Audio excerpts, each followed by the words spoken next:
Well, hey everybody, my name is Kent. I'm lead pastor here at Epic, and whether you are at Center City or Fairmount or Roxborough or here at Parkside this morning, I'm so glad that you are at church. And part of the reason why is because of what we're going to talk about today. So let's go ahead and jump right in. Here we go. Once upon a time, there was a chair in our church with your name on it. And you didn't know it, and we didn't know it either because you hadn't been here yet. In fact, for some of you, before you ever walked through the doors of one of our churches, church was like the furthest thing from your mind as possible. But you had one of those friends that kept bringing it up all the time. Like, hey, I go to this church, you need to come, you need to come, you need to come. And people would bring it up around you, and you're like, yeah, I used to do that, but, I'm trying to quit. Or man, yeah, I've never really done that, and I'm not trying to start. And so that's kind of maybe your approach to church.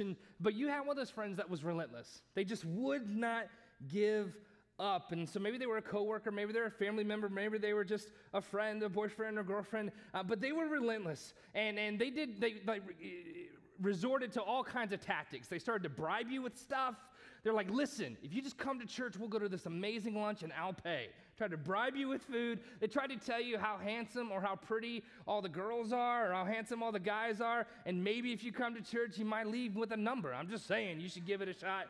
It might work for you. And so they tried to bribe you, tried to talk you into it. And finally, really, just to kind of shut them up, you're like, fine, I'll come. And you came to church and you came with them. And when you first walked in, the very first thing you notice is that, wow, this is not just a bunch of people in their 70s. Like, you had no idea that church wasn't just for people that were in their 70s. You had no idea that there could be a church full of people that aren't just in their 70s. And as you looked around, you begin to notice that there were actually a lot of people that looked just like you. And not just that, there were also a bunch of people that looked different than you. There are people of all colors. There are people who are black, people who are white, people who are Latino, people who are other. Anybody else have to check the other box? Right? Isn't that annoying? It's like, other. Come on, man, just list a few more. I'm just saying, right? So that was a little different. You're like, wow, that's interesting. If you brought kids with you, then you had to take them up to our kids area and drop them off. And when you did, you're looking around, you're like, well, what in the world? Like, this is nice, like it's secure, it seems organized. All these workers all have matching shirts on. They actually look like they have a plan for what's about to happen with all these children. Like, they've got this stuff together, and you're like what's that about? And you're starting to wonder if, do you have to pay? Is this something you pay for? Because surely this would be a service that you should pay for. Like, this is not, they don't just do this for free. And if you can drop off your kid, is there like a number of services limit? Like, could you go out for breakfast and just come back and get them afterwards? Do they have an evening service? You can just catch them after dinner? Is that something that you could do? So you're trying to figure that out. You're looking around for where to pay, and you're like, man, they set up all this stuff, but they didn't set up the little kiosks to pay, so I guess today's just free, right? You walk downstairs, and then you begin to notice that, man, all these people seem really happy to be here. And you're like, what's that about? I thought this was church. Nobody's happy to go to church. Like, why are these people so happy to be here? And you're trying to put that all together, and then it hits you. You realize, it's the coffee, right? It's got to be the coffee. Like, surely these people are putting something in that coffee. I know how that works, right? So someone offered you some coffee, and you're like, oh, no, thank you. You're not going to get me. No. I know your tricks. Kool-Aid coffee. It's all the same. You people. Use your cults. I know how that works, right? And so you walked in the auditorium, and then the music started, and that was great until you looked around and it looked like a bunch of people had questions. They were just kind of just like this, and you're like, what? Why is everybody doing that? And then one lady had 2 questions, and she was like this, and you wanted to tell her, look, lady, I don't think that's how this works. Like, I don't think they're going to stop singing to answer your 2 questions. So just put your hands down. Like, what are you doing? What's that about, right? So you kind of made it through that, and then the music was over, and you finally got to sit down, and you sat down in your seat, and then someone walked up and kind of oriented you to the service and let you know some stuff, and then they said, and at this time, we're going to link up to our other locations, and they explained that there's like 4 other locations around the city, and you're like, what? There's more than just one of these? There's like 4, what is it, like a franchise? They got a church franchise? Like, what I knew this was a cult, right? And you're like, oh my gosh, but now it's too late. You're sitting there and you're like, all right, well, I'll just make it through this and make my way out. And all of a sudden, some guy showed up on the screen or showed up on the stage, and he talked for about 35 minutes or so, and you just sat there shocked because, number one, like he was halfway normal, and number two, you stayed awake the whole time. And you like, neither of those you expected to happen. You're like, wow, that's impressive that happened. And then before you knew it, it was over. Like they were done, and you were like, it's done? Like it's already over? Before lunch, it's over? Are you serious? Like we can still go eat lunch around lunchtime? That's possible now? This is amazing. And so you left, and then you went home, and you just couldn't stop thinking about church, because for the first time ever, it was like, wait, that made sense. Like that was actually helpful. Like I actually got something out of that. Like that was amazing. That was amazing to me. And I don't know, maybe it wasn't the next week or even the week after that or even a month after that, but eventually you came back. And then you came back again and again. And then something really crazy happened. You're at work, you're talking to your friend, and somehow church came up, and so you're talking about this church that you go to, and somehow, you don't even know exactly how you did it, but you think you might have invited them, and they were like, I'll come, and you're like, oh no, they're coming, right? And for the first time ever, you experience church through their eyes, and you're like, oh my gosh, and you're trying to explain everything to them. You're like, listen, all right, this is where the kids go, it's free, this is the coffee, it's safe. During the music, that lady over there is going to look like she's got questions. She's got no questions. She just does that. This is not a franchise. These are the things you need to know. And you're trying to explain everything away because you want it to be perfect. You want it to be the best experience ever. And you hope that whoever's teaching you, you're like, all right, 2 rules. You got to be funny and you got to say something meaningful. Just that's it. Those 2 things. Like say something funny and something meaningful. And to your like delight, they did. They said something funny. They said something meaningful. It was a great time. And afterwards, you asked your friend, you're like, hey, what'd you think? And they were like, I didn't hate it. And you're like, yes, did not hate it. That is awesome score. And so you just kind of found yourself at this place where you just kept coming back over and over and over again. And now all of a sudden, this place really matters to you, and it's because it's really making a difference in your life. That's some of your stories. Others of you, that's not your story at all. Because the very first time you showed up at one of our churches, you had already emailed, called, and DM'd the location pastor to let them know that you were coming. Like you let them know ahead of time. And you knew that there'd be coffee, so you came with your own like personalized coffee mug with like this really cool hipster font on it that said mornings are for coffee and Jesus, and you walked in with your mug, and you're like, look, it says Jesus on it, everybody. And right? And then during the music, you didn't even have to look up at the screen because you knew all the words to all the songs. In fact, you're like singing a special harmony part. You're like, like you're adding stuff. People around you are like, what are you doing? Like, where, you're adding little in-between parts. You're like, yes, he did. And you're like, yes, he did. That's not even on the screen. Read the words on the screen. Don't be extra. What is that about? God's not even up there, And so you sang through that part and had a great time. And then as if on cue, during the first course of the second song, sure enough, you had a question. And everybody around you was like, what is that about? Oh my gosh. And it didn't take long before you found yourself in the same boat as that other person with a different story, where this place really started to matter to you because it was really starting to make a difference in your life. And so if either of those are your story, or if your story falls someplace in the middle, then you are exactly who I want to talk to today, because I need your help. I need you to help us prepare for someone who's a lot like you, who just hasn't found their chair yet.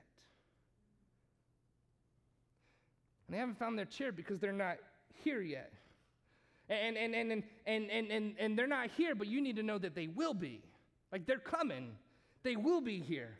Like right now, they sleep in on Sundays, mostly because of what happens late on Saturday right now. But they've got a friend, or they've got a mom, or they've got a grandmama, or they've got a coworker who's been praying for them, and they really love them. And they've been praying that they would find a place just like this with a chair with their name on it.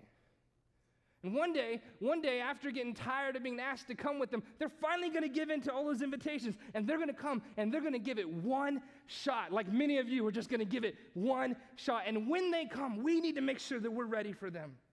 There's others who aren't here yet, but they will be one day. And they're not here because right now, like they just found out that they got the job in Philly. Or they just found out that they're going to go to school in Philly. And so not long from now, they're going to find themselves in the middle of this big city, surrounded by people, but all alone. And I need you to help me make sure that we've got a chair with their name on it. There are some people who aren't here yet, but they will because they're coming. But right now, they're not here because, honestly, church is the furthest thing from their mind. The truth is that God has a plan, and he's at work to change all of that. And there's a series of circumstances that are about to lead them to the place where they might come walking through one of these doors. And when they do, I'm going to need you to make sure that we're ready for them and that we've got a chair with their name on it. They're coming. And so over the next few minutes, I want to talk with you about one way in particular that you can help us be ready for when they get here. Well, here's how you can help. I want to challenge you today. I want to encourage you today. I want to do everything I can to persuade every single one of you to step up in your giving. Yeah, some of you are like, oh, crap. I came on that Sunday. We're talking about giving today. Oh my gosh. Listen, you need to know this. We've locked all the doors. You cannot leave, whatever location you're at, right? Unless there's a fire. Please don't start a fire just so you can leave. We might let you out if you threaten to start a fire. So, at any rate, we're going to talk about giving today, and it's really important because you have no idea how important that is. And what I want to challenge you to do as it relates to your giving is different than just stepping up in random giving. All right, it's different than just that. So let me define random giving for you. Random giving is that I'm going to give to some things some of the time. That's random giving. And so maybe this past year, you can remember when we collected money for flood victims in Houston, or collected money for hurricane victims in Puerto Rico, or when we collected money to get backpacks and school supplies for kids who don't have them. And if you've given or gave in one or more of those things, then you should know that was random giving. And nothing wrong with random giving. Random giving is important. Lots and lots of good and great things happen because of that kind of giving. But what I want to challenge you to do today is something that I think is even better than that. And that's what, for the purposes of our conversation today, we're going to refer to as this. It's what we're going to call next level giving. Next level giving. And next level giving goes like this. I don't just give to some things some of the time, but I've made a decision to give to God's thing every time. And here's what I mean by that. That every time I receive some kind of income, I'm going to make sure that I give a certain percentage of that back to God through the church. Every time. Every time I receive some kind of income, I'm going to make sure that I give a specific percentage of that back to God through his church. Now, here's what you need to know about this kind of giving. It's not that flashy. There's not a whole lot of emotion associated with it. This is not the kind of giving that you give or do because the pastor stood up and gave an inspiring message and showed you pictures of kids that are in need. No, this is the kind of giving that's just kind of steady and plodding along kind of giving that at the end of the day and over time, I'm telling you, has the potential to do so much more good than just the kind of knee-jerk reaction random giving that we're used to as Americans. Because that's the kind of giving we're used to. It's show me the picture of the puppy, and if you tug on my heart enough, then maybe I'll give, right? And it's not that random giving is bad. No, random giving is good, but next level giving can be so much better. And here's the reason why. Random giving is about intervention, while next level giving is about prevention. Random giving is about intervention, while next level giving is about prevention. Random giving is about giving toward a crisis. There's some type of crisis, something happened, there's a need, and I'm going to give to help fix that need. I'm going to fix that crisis, right? It's after the fact. It's intervention. I'm going to intervene. Next level giving is about prevention. Next level giving is about giving to something that has the power to prevent a crisis from ever happening in the first place. Totally different. For example, let me put it this way. Would you rather give to an organization that prevents child abuse or give to an organization that rescues children who've been abused? Which one? It's a trick question. Both, right? Those are both good things, right? Right? It's good to give toward organizations that prevent child abuse, but it's also good to give towards organizations that rescue children that have been abused or in abusive type situations. They're both important things, but if you've ever looked into the eyes of an abused child, when you look at them, you'll be glad that they've been rescued, but you'll wish with all your heart that they never would have had to be rescued in the first place. That's the reason why prevention is so much better than intervention. It's not that intervention is bad, it's just prevention is so much better. And this is true in every area of your life. Think about this. It's true in your marriage.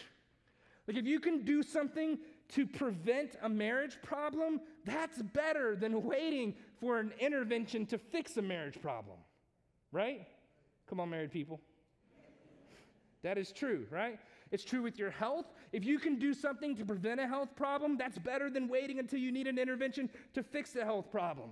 It's true financially. If you can do something to prevent a financial problem, that's better than waiting until you need an intervention to fix a financial problem. It's true even with silly things like your car, right? If you can do something to prevent a car problem, that is better than waiting to need an intervention in order to fix a car problem. Prevention is always better than intervention, but we don't think that way. Like we almost always lean toward intervention, not toward prevention.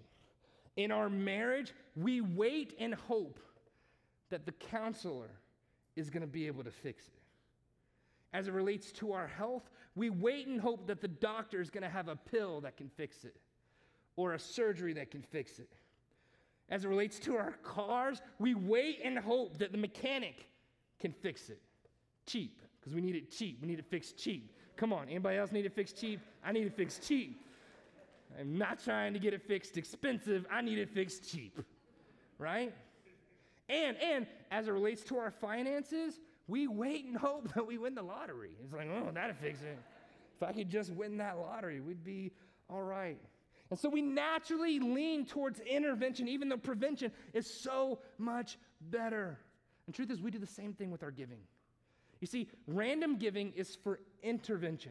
There's a crisis, and I'm going to give randomly to help meet that need. That's giving after the fact, right? It's intervention. But what we don't realize is that by God's design, next level giving or systematically giving to a great church is giving for prevention. And by great church, I mean a church that's all about reaching people and serving people and making a difference in the city.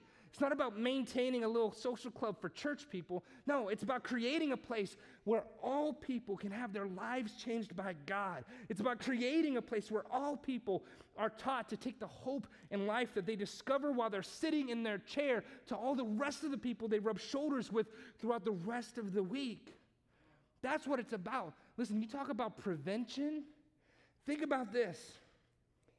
Over the last 9 years, how many marriages haven't fallen apart because of what the couples have learned sitting in their chair? How many marriages? How many relationships have been spared because of what couples have learned sitting in their chair when they found their chair? And to take it a step further, what kind of impact did that then have on their children because they stayed together? Think about this. How many wrong paths have teenagers not gone down because of what they learned sitting when they found their chair or sitting in a circle with a leader from our youth group called Collide? How many poor decisions and poor choices haven't been made because of the relationships that they were able to build with people that are a little further down the road, a little more mature than them, that can challenge them and encourage them and pray for them and say, don't settle for something less than what God has planned for you? How many poor decisions weren't made because of that? How many 20-something guys and 20-something girls haven't completely wrecked their lives relationally, physically, emotionally, sexually, because of what happened in their life when they found their chair? Or because of what happened in their life as a result of the people that God brought into their life when they found their chair? How many people haven't turned to pills or haven't turned to alcohol to mask their pain because they discovered the one from whom our hope comes from when they found their chair? How many lives have been changed? How many futures have been altered? How many families have been impacted because of what happened when they found their chair? How different is our city because of all the lives that have been changed in these chairs? How many people's eternities have been changed because of what happened in their heart when they found their chair? You see, what happens here is so incredibly powerful because it's preventative. It's preventative. And I'm all for rescue. We will always be a church that rescues, but the hidden power and potential of the church isn't in the rescues. The real power and potential of the church is in what we together can do to help prevent in the lives of so many people. The real power and potential of the church is all the heartbreaking stories that will never have to be told because they never happened. Prevention. And for all of you who are next level givers, because every single time you get paid, you've just made a decision that you're going to give a certain percentage of your income back to God through His church. I want you to know, I know it's not glamorous. I know it's not all that sexy. I know there's not a whole lot of emotion tied to it. I know in your mind, you think you're just kind of helping the church pay the bills. You're just helping the church do what the church does. I know in your mind, you're thinking, oh, I'm just doing a little bit to help pay for staff or pay to rent buildings or pay to lease offices or just kind of help the church be able to buy equipment and get projectors and get sound systems and get cameras and technology and supplies for the kids and be able to do events. I'm just doing a little bit to help the church be able to do those things. But look at me. You have no idea all that you've done to actually make a difference in so many people's lives just because you've done something as simple as systematically giving to your church over time. That's the power of next level giving. So here's my challenge to you. If this place matters to you, because it's made a difference in your life, I want you to step up to next level giving by deciding to give a percentage of your income back to God every time you receive some. Every time. And when we talk about giving, when we talk about honoring God with our money and leveraging what God's given us for His purposes, we always talk about God's plan for how we should do money.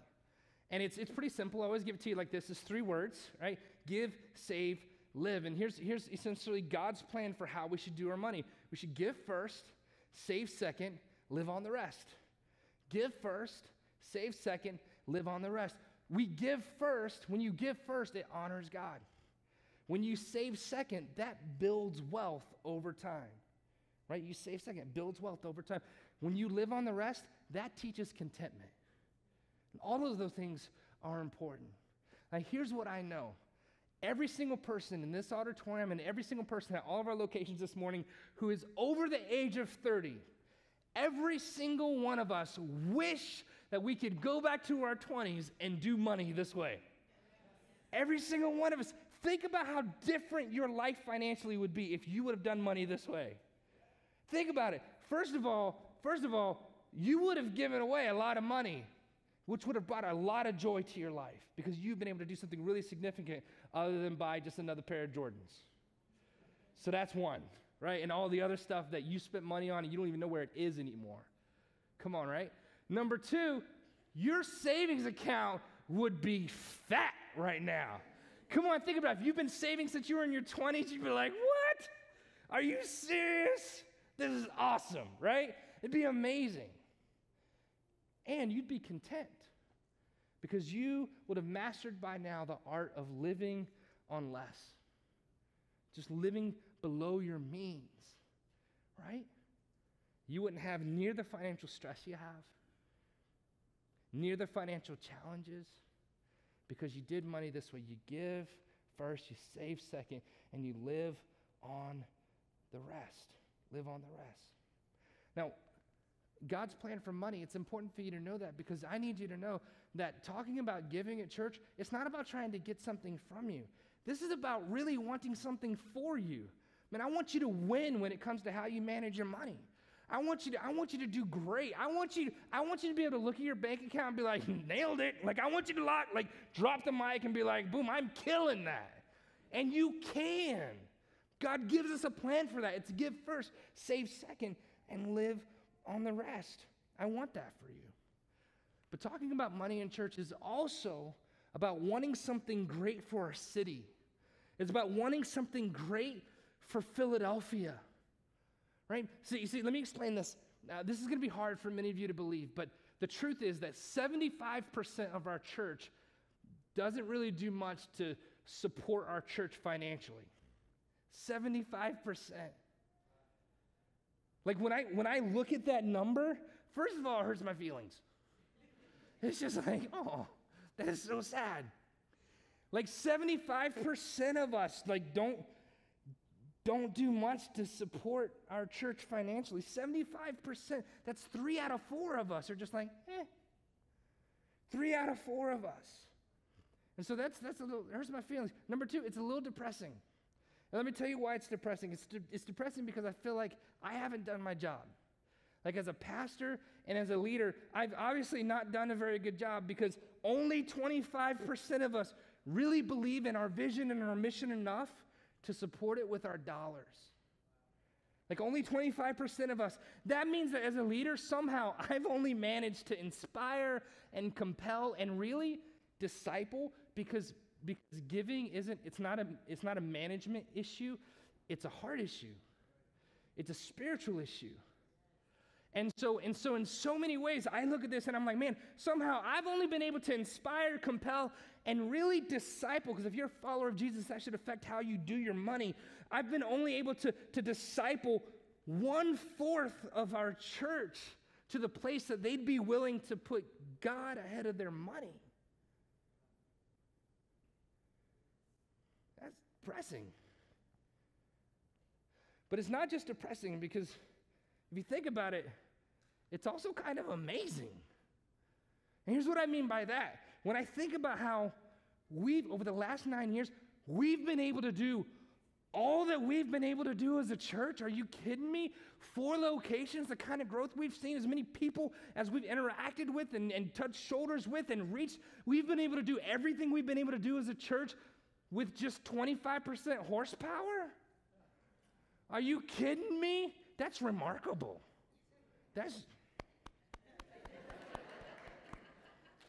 Everybody's scared to clap. Everybody's like, if I clap, do I have to give? Yes. Now, if that statement that, man, look what we've been able to do with just 25% horsepower, if that makes you think, well, obviously you don't need the rest of us to give. You're doing pretty good on your own. You were wrong. We need you. We need you to give. We need the other 75% of you to give. But we don't need you to give to pay rent. The other 25% of us have carried you on that one.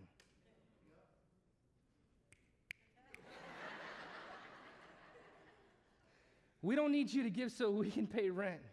We don't need you to give so that we can pay salaries of our staff. We don't need you to give so that we can keep doing what we've been doing. The other 25% of us have covered that one. But we need you to give, because last time I checked, our vision was to reach every person in the city, every single person in the city. You see, we're about making it so that every person in and around Philadelphia, when they think church, they don't think, ugh, they think, yes. I want people to think, oh man, like I don't really know those guys, but I love those guys. I hear what they're doing. I hear the difference that they're making in the city. I hear about the lives that are changed because of what happens there. Man, I don't even believe in God, but I thank God for those people. I don't even know how that works, but I do. I'm so glad that they're here. I'm so glad for the impact that they're making in our city. I'm so grateful for what God is doing. I'm so grateful for what's happening. I don't even know if it's God or not. I'm so grateful for those people. I want people to look at the church and go, oh, man, that's a great place. Like, I'm not one, but I'll hire one because those are good people. Do you know what I'm saying? And we've been doing this on 25%. Imagine what we could do. Imagine the dent we can make in homelessness if the other 75%. Imagine how many locations we could start if the other 75%. Imagine the difference we can make in our school system, in serving kids in our city, in giving them the things that they need that they can't get. If the other 75%. Imagine the difference we can make in the special needs community and how we could serve them in an even greater way than what we do already if the other 75%. As much as I want everyone to give a percentage every time they receive income, I realize that we're all at different places when it comes to our giving. We're all at different places when it comes to learning what it means to honor God with our finances, with our money. It's true. And so we created this graphic that I think might be able to help you put handles on it. And so for some of you, let me put it this way. For some of you, your next step might be just to become a first-time giver, right? And here, I want to show you these steps because one, I want you to be able to identify where you're at on this. And two, I want to challenge you not just to take a next step, but I want to challenge you to a specific step. So for some of you, you've never given before. So your next step would just be to give for the very first time. And here's what I want you to know. That's a big deal. I mean, we care about our money. And for someone to give money to God for the first time, I mean, that's a huge deal. And so one, I want to be able to celebrate you for taking that step. And I want to challenge you to take what I think is a significant spiritual step, because it's not a management thing. It's a spiritual issue. Right? Jesus said, hey, you can't serve both God and money. Isn't that interesting? Isn't it interesting that he didn't say you can't serve both God and the devil, right? You would think that's what he would say, right? You know, you would think you can't serve both God and yourself, but Jesus was specific. He said you can't serve both God and money, and I think it's because he knows us better than we know ourselves. And that is that he knows the thing that fights for the affection of our heart more than anything else is not the devil. Like, no one says, you know what my problem is? I just keep serving the devil.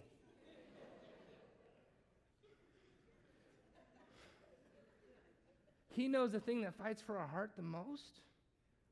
He knows the thing that competes with his place in our life the most is our money.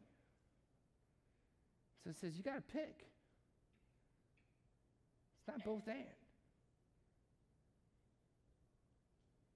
So for some of you, man, I want to encourage you to take a significant spiritual step and give for the first time.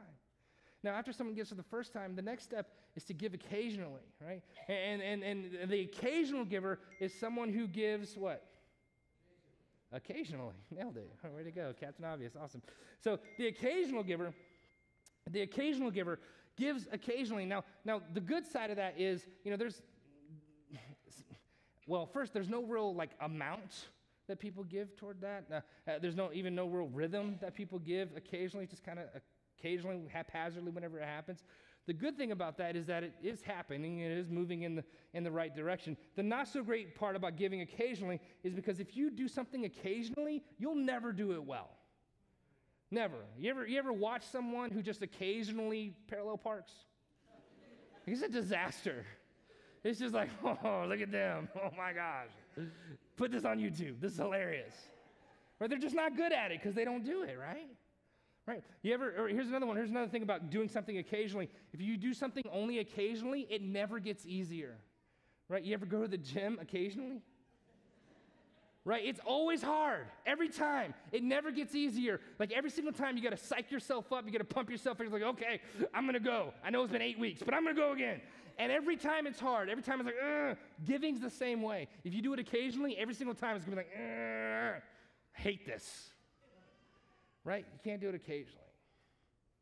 So once you move from being an occasional giver, sometimes people move on to becoming an intentional giver. And an intentional giver is someone who actually does have a plan for their giving. Like they don't leave it to chance. They decide that every time they get paid, they're going to give something. Every time they get paid, they're going to give something. And this is oftentimes the place where people automate their giving.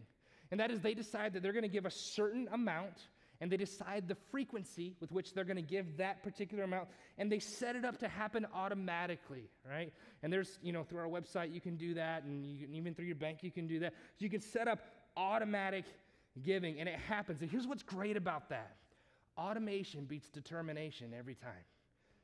Like, it doesn't matter how determined you are to be consistent, you'll never be as consistent as you'll be if you'll just make it automatic.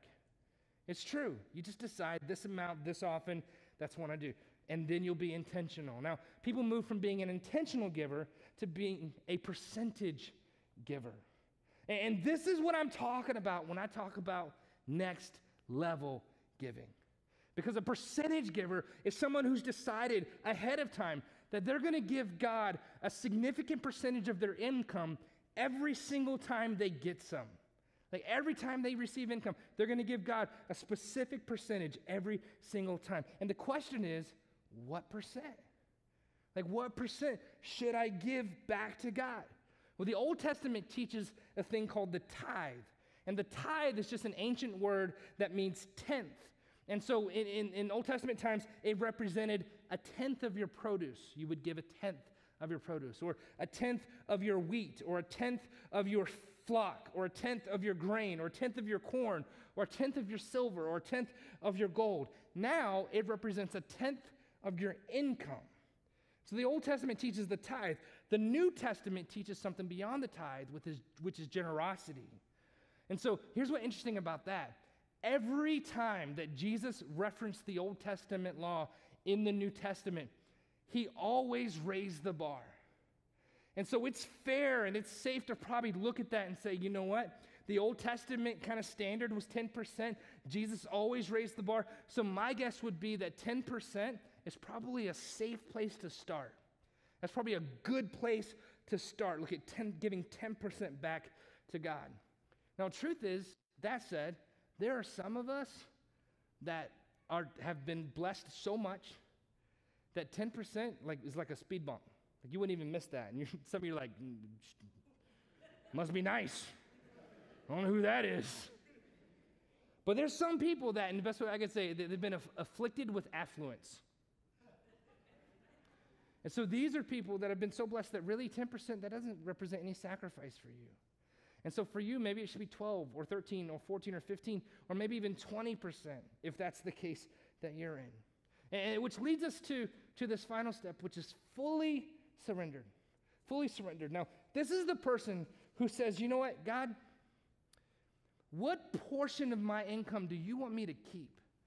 Because I've made the decision just to give the rest to you and your purposes and what you want to do in this world. And this is the person that maybe has gotten to the place in life where they've got so much wealth that they could begin to store it up for themselves later, or just store it up for even generations to come beyond them. But they've decided that in addition to storing up some for themselves and some to be able to pass to their children, but beyond that, they want to be able to really do what's best with it and give toward what God wants to do in the world now. Because there's people who need to find a chair now. And there's people that are looking for hope now. There's people who need to discover God now. Yeah? And so these are people who would be at the place where they would consider themselves fully surrendered and essentially saying, God, everything you've given me comes from you anyways. So what do you want me to do with it? So here's my question. Where are you at on those steps? Where are you at? And my challenge to you, my hope, is that if you are a follower of Jesus, that you would commit to become a percentage giver. That you'd commit every single time that you receive income, that you would give 10% back to God through his church for what God wants to do in this world. That you become a percentage giver. Now listen, I don't want to make this hard for people. And so to help with that, we have this thing called a 90-day automation challenge. And we did this last year, and a lot of people took it, and it made a big difference, and it was super helpful. And here's what it is. Essentially, it's a safety net. It's a 90-day safety net. What we want to challenge you to do over the next 90 days is commit to automate your giving. To just automate your giving. Pick a certain percentage or pick a certain amount that you're going to give, and every single time you get paid, you give that particular amount over the next 90 days. And if after those 90 days you decide that was a bad decision, like if afterwards you're like, oh no, man, I need that back. Listen, here's what we're going to do. Everything that you've given in those 90 days, we'll give you back every single bit of it. Like every cent. No questions asked. No like weird kind of pressure thing. Like no fuss, no muss. We won't be like, why or anything like that. You just give the word and we'll give you back every single thing you gave over the last 90 days. We want to do that. Because we know that that can be a scary step. And we want to be able to say, hey, man, it doesn't have to be scary. I just want you to try it. I just want you to take a step of faith. I just want you to begin to trust God in that way and see that he's faithful. And so we want to do that for you, okay? It's the 90-day automation challenge. We want everybody to participate. Now, the reason why we want you to automate your giving is because we said it already, automation beats determination every single time. And if you think about it, you already do this in a bunch of other areas of your life, right? When it comes to your retirement savings, like you don't write a check every month for that. And some of you are like, what is a check? Right? When it comes to your college savings, right? That's the thing, it just happens. You automate it. When it comes to your automatic bill pay, you just pay bills automatically. You've already set that up. Listen, some things in our life are so important that we just set them up to happen automatically. And man, I want to be a church that's full of people who don't let being generous and don't let honoring God with our finances and don't let supporting the mission of the church be optional or leave that to chance. No, man, those things are so important. They should be at the top of our list.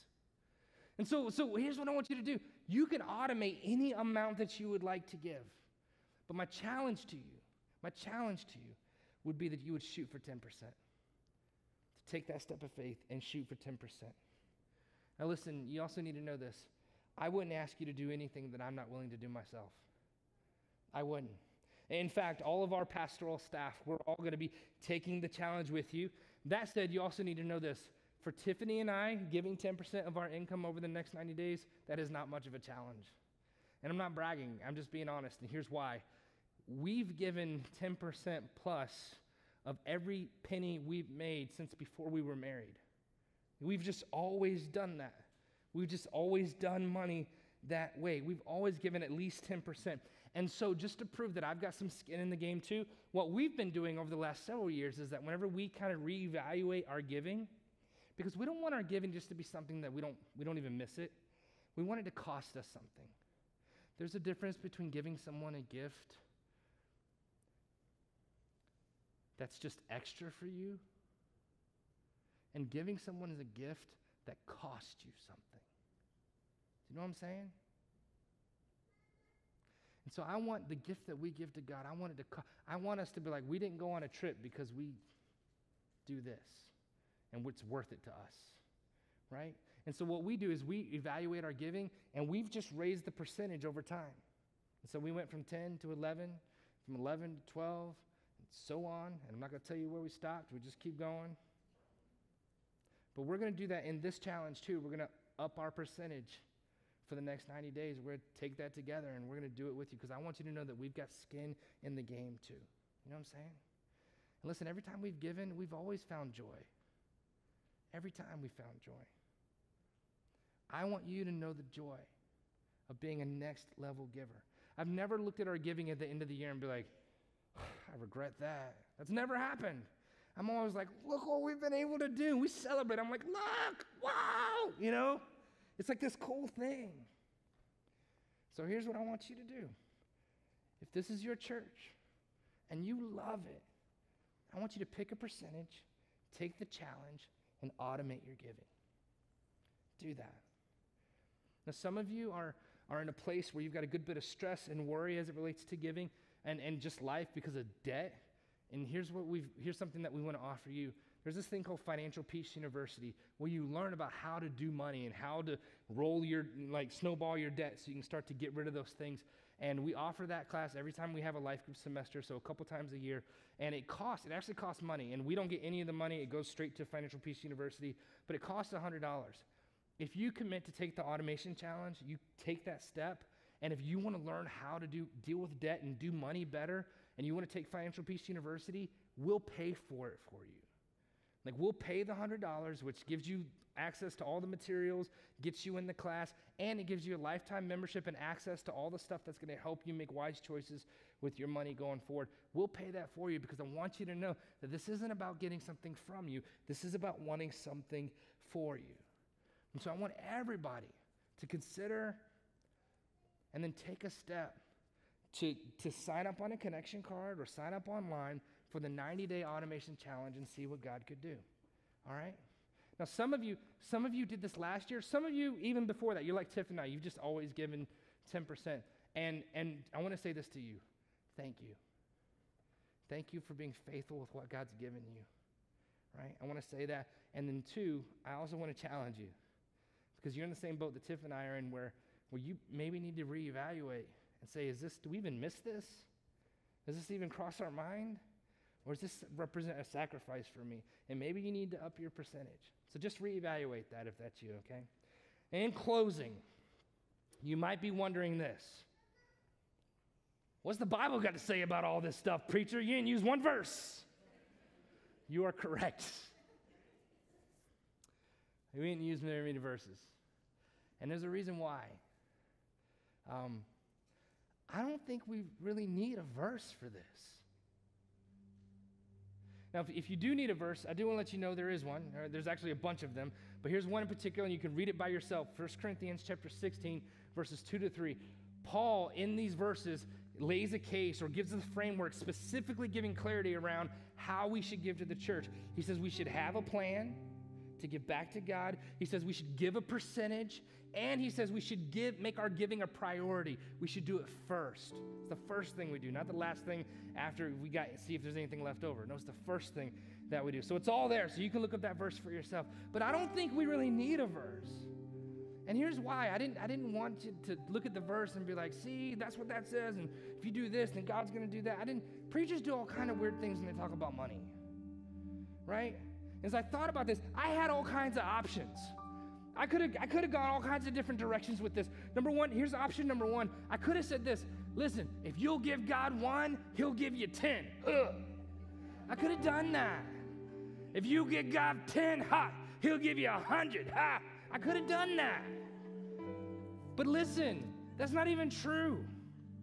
Like, you can look at some verses sideways and kind of get that, and there's a lot of preachers that have raised a lot of money because of that. But that's not even true. You know what I think? I think God's already given you 10.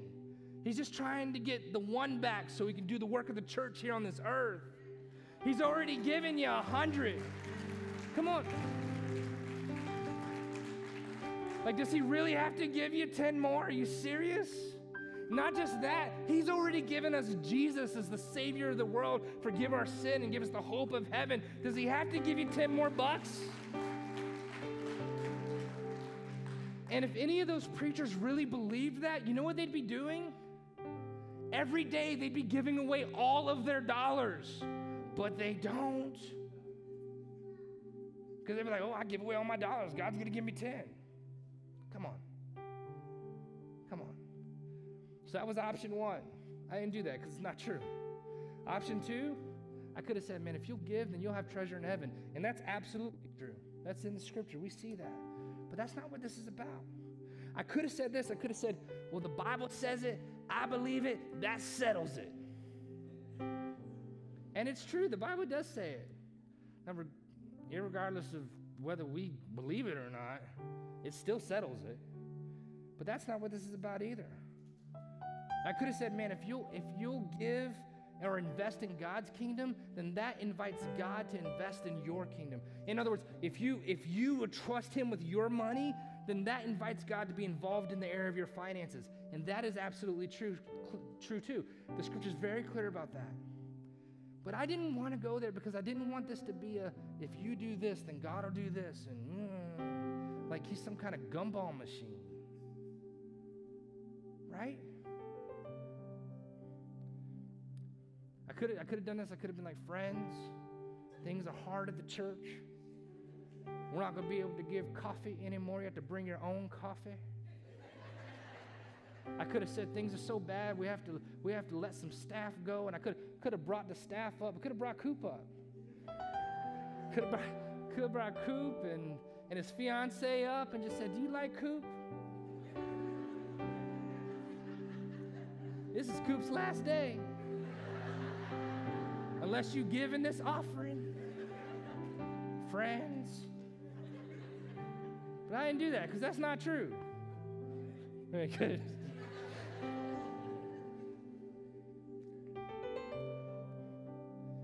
You know why I don't think we need a verse? Because this is what this is about. I believe with all my heart that the church is the hope of the world. And that's because the church has been given the message of Jesus to steward, because Jesus is the hope of the world. And I think that, what an amazing privilege it is that God would give us 10 to be able to manage, and that we would even have the opportunity to give a percentage of what he's allowed us to manage back into the hands of a church that's getting it done in our city. Listen, God may never give you anything for giving to our church, but I want you to know that it would still be worth it because of the thousands of lives that will be changed here, and because of the thousands and thousands of things that will be prevented because of what happens here. Investing in the church is the best possible investment that you could ever make in a community, and it's the best investment that you could ever make in the whole world. And if none of you do it, I would still do it. Till my dying day, I'll give 10% plus of everything God has given me or does give me from here till I die. And I'll tell you why. It's because when I was 12 years old, I found my chair.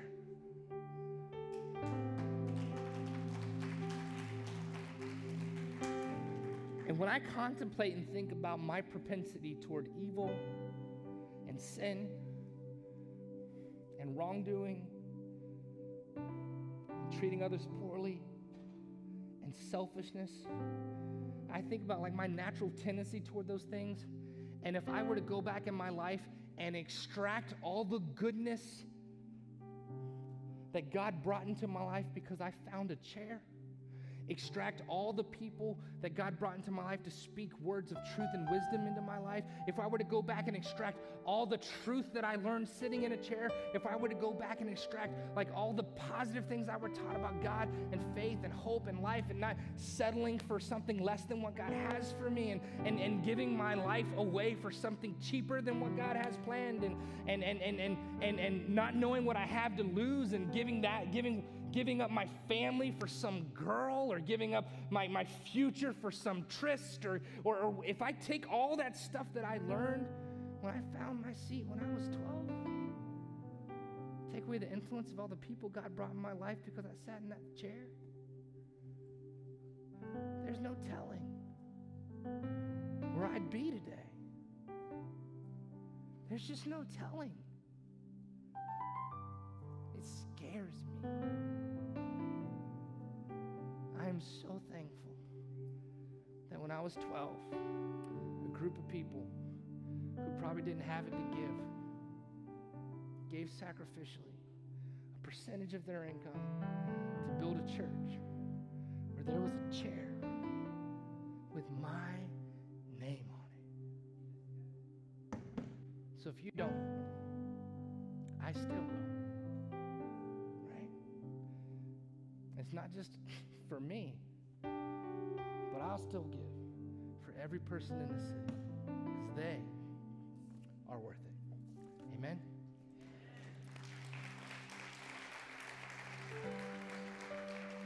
God, thank you so much that you love us.